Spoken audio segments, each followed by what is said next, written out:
Everyone, myself Ashish Sharma. I welcome you all in series of compiler design. Today we will see directed acyclic graphs.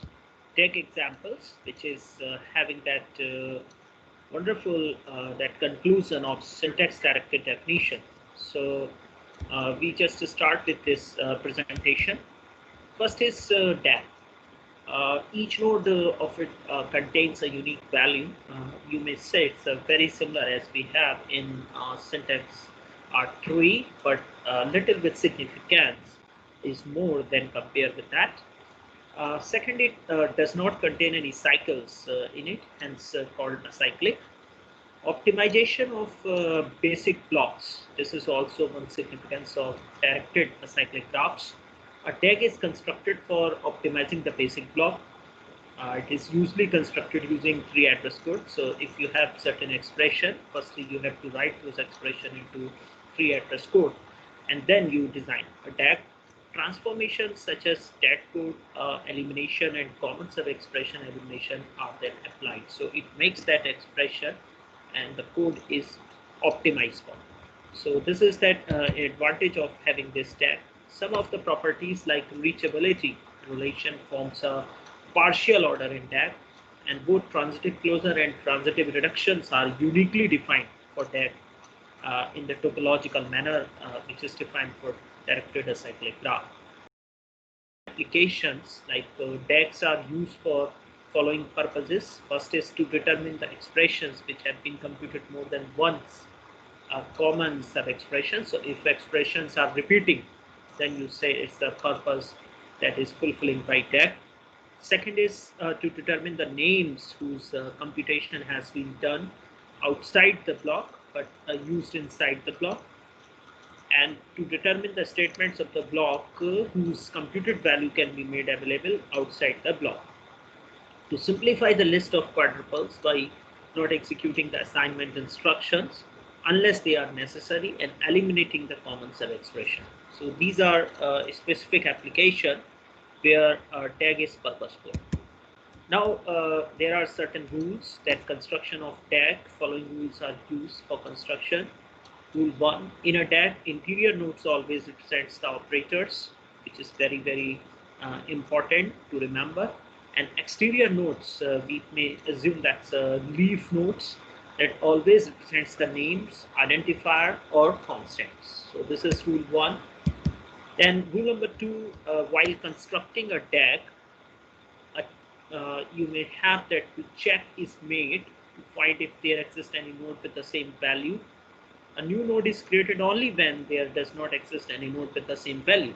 So replication you may avoid if there is already a node with a name which you are using later stages. So you don't need to create a new node.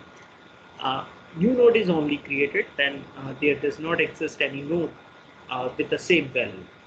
Next is this action helps in detecting the common sub expression and avoiding the recomputation of the same. So action helps in detecting the common sub expression. Suppose there are certain sub expressions, those are repeating in original expression, so avoiding the recomputation of the same and use those expression once. Then there is a rule 3: the assignment instruction of the form x equals to y are not performed unless they are necessary.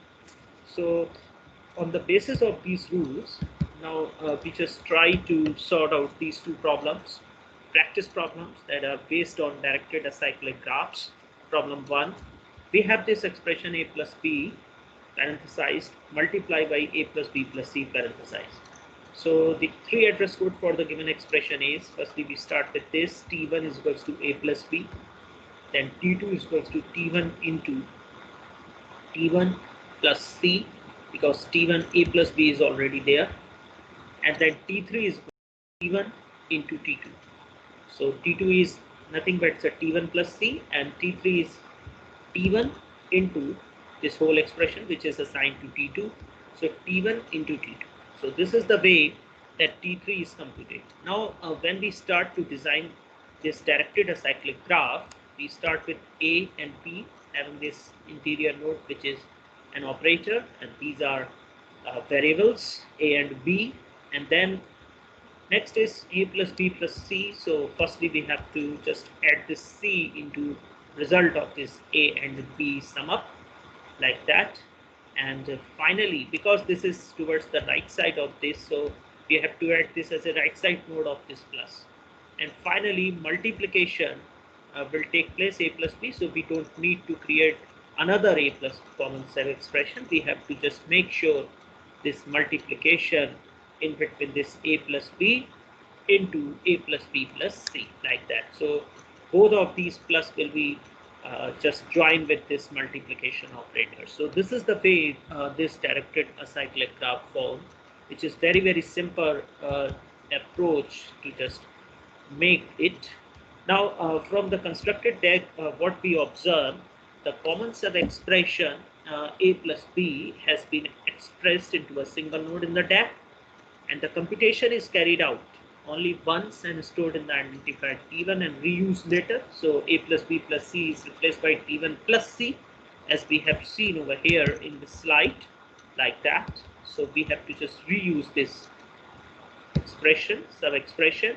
Now next is, this illustrates how the construction schemes of a tag that identifies the common sub-expression and helps in eliminating its recurrent computation later, which achieves that optimization behavior of intermediate code. Now here we have a second problem where we have this a equals to b into c, d b equals to d, like that. So we start with b multiplied c. So here result is stored in a. So basically it is stored in a. Actually this is d.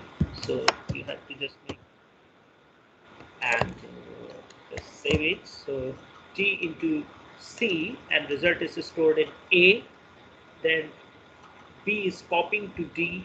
So because b is copying to d and d is already there, so you have to just use this. Then e is also there, so just put this e over here also, and e again, e value is copying to b, so you have to just put this e as well. And now b plus c. So b plus c, this means this one, b is here and c is here, so you have to just add this, and result is assigned to f. And finally g, so f plus b, so just put this and add on with this plus and put this g over here. So this is the way this directed acyclic graph for the given block is designed. This is very easy approach to use with this directed acyclic graph using that 3 address code schemes. Thank you very much being with me in this session. If you like these videos, please subscribe my channel and press the bell icon so you may get the notification of the latest uploaded video. I used to upload video on basis of computer science and engineering and the German foreign language. So definitely if you will see those, you will watch, definitely you get benefit of having that study content for an objective. Thank you so much. Have a nice day.